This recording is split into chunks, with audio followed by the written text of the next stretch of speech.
Do you think you will IPO Mr. Beast Burger or Feastables in the next 5-10 years? Beast Burger or Feastables? No, I kind of think they're. So Something. actually, you know what? I just realized Yes. this is our first time talking about those. We're like an hour and a half in. That's so funny. We started talking about what? My retention brain kicked in. I wonder if you have retention brain for like life itself. Oh, I do. Every time I'm talking to someone, I'm like, okay. What about like loved ones?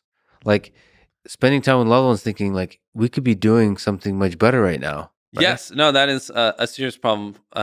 With so we'll pause the Beast Burger question. Yes, but that's why my current girlfriend, which I was telling you before when we were talking about this, is she has a genuine love for learning, and that's something I have. Like I always feel like I need to be learning something to justify the time I'm spending, and so that's why it's such a nice trait because I feel like the time is being used optimally. Because whether we're watching a documentary or we're going and taking an IQ test or reading about whatever, just why modern art is a thing. I don't know, whatever weird thing we decide to do. I'm always learning and improving, so it justifies the time.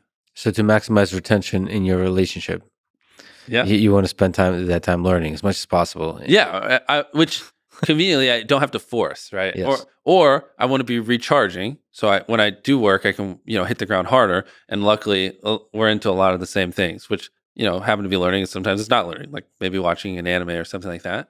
But I'm a big believer in you're either if your goal is to be like a super successful entrepreneur, you need to either be working or you need to be doing something that decompresses and recharges you so you can work again. If your goal is to be like a really kick-ass entrepreneur, and obviously we're boiling this down to like a very basic thing, and so the things you're doing in your downtime when you're not working, if it doesn't recharge you, you're screwed.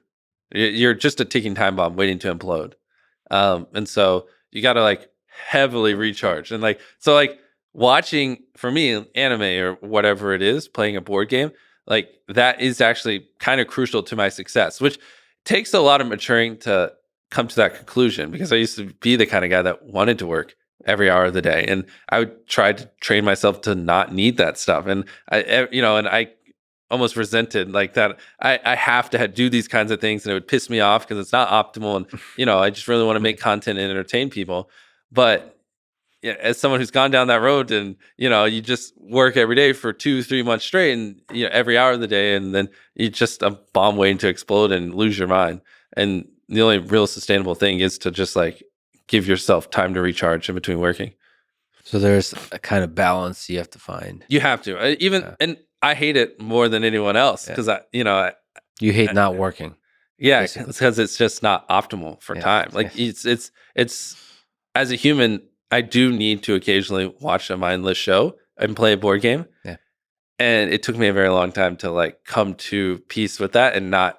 I would have like borderline panic attacks when I do it, because I'd be like, what am I doing right now? Why am I doing this? I should be, like, what if one day I have to lay off an employee because we're not doing so well? Like, how could I justify watching this show or whatever I'm doing right now? It's like there's a lot of things like that go on in your head, but it's necessary.